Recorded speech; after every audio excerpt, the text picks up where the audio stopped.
Yeah. So we gave a task to Lisa. I mean, she's helped us in the past, listening to recordings to see if the people who were talking were deceptive, or they're doing any sort of kind of games to, because Lisa is a trained polygrapher, deception uh, analyst, expert, all this stuff. She does all this work. And so we really wanted to see, because we've been getting a lot of feedback on Jesse's testimony.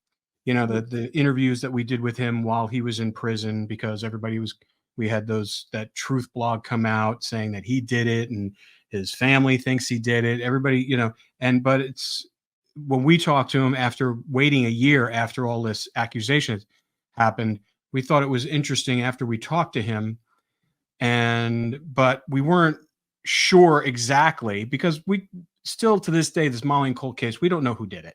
Okay. All we know is that the people that were there when they disappeared and all that stuff. So we don't know who did it. So we want to do our due diligence, and we sent this stuff off to Lisa to listen to get her feedback on Jesse's interviews that we did with him back to back. And as you can tell, Lisa, we hit him pretty hard with all the questions that we needed to hit him.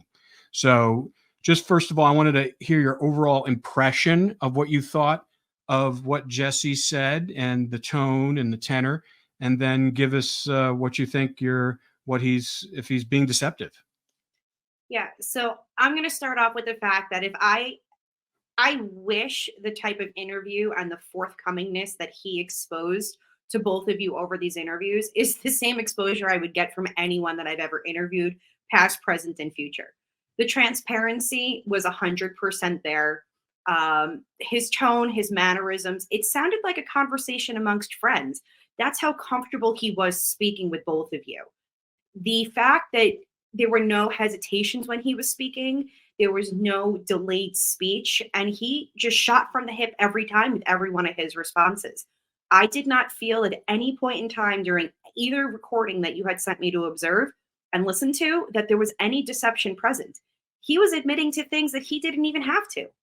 And considering the circumstances of what he's in right now, given the fact of what his charges were and what he pled to, he's not fighting it. He's owned up to everything that he's done at any point in time. So from complete transparency, and as a credibility assessment expert, and I've been doing this now 13 years as a certified and trained polygraph examiner, and not only am I an examiner, I'm also an instructor. So I teach these type of skills in these courses to other examiners at various different police agencies around the country.